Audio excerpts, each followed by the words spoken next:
Good afternoon.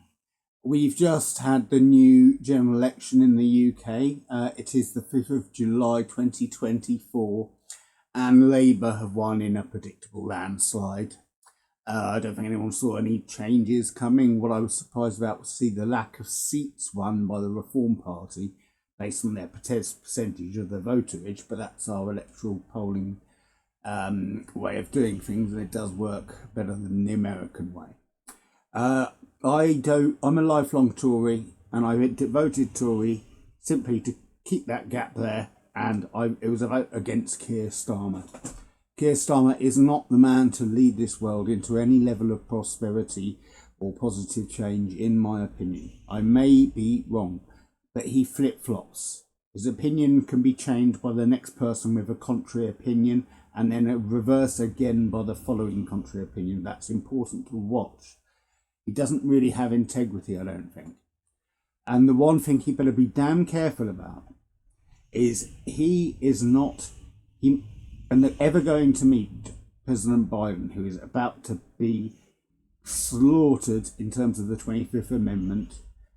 He's fighting for his life now, trying to give an unrecorded speech without sounding like a very infirmed, dementia-ridden old man.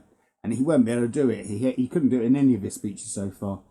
They've been better, but they've still been really bad. So he beat Trump in 2020, and he'll beat him in 2020 again. It's good for it. Doesn't really work for me. But in all seriousness, we are now the only left-wing government in Europe, or the only important left-wing government in Europe.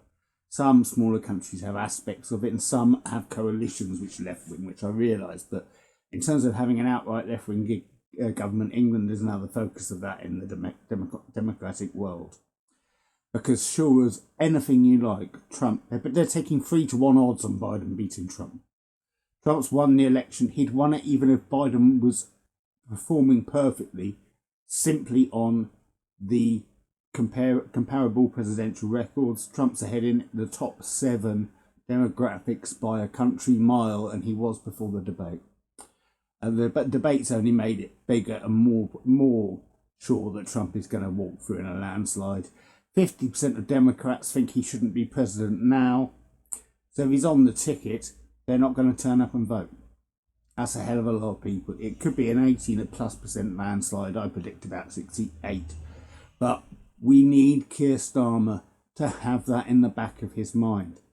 Because woke-based psychopathology, like transgenderism in its current form of doing it for trend, prepubescent surgeries, puberty blockers, cross-sex hormone transplant, identity politics, the oil climate guys, warriors, all of that left-wing ridiculous stuff has to stop now, because it's stopped in the rest of the world.